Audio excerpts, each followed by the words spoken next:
Pendidikan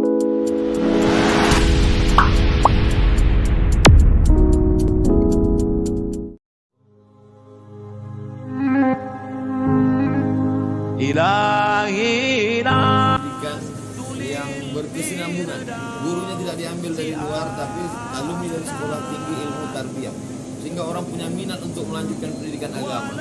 Lalu kemudian tidak menutup pintu wisata.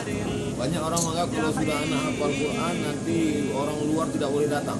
Siapapun silakan datang menikmati indahnya alam kota Pariaman, tapi wisatanya wisata yang halal. Adatnya dapat, agamanya dapat, hubungan sosial dapat. Kalau ingin melihat bagaimana bumi Minangkabau, datang ke kota Pariaman.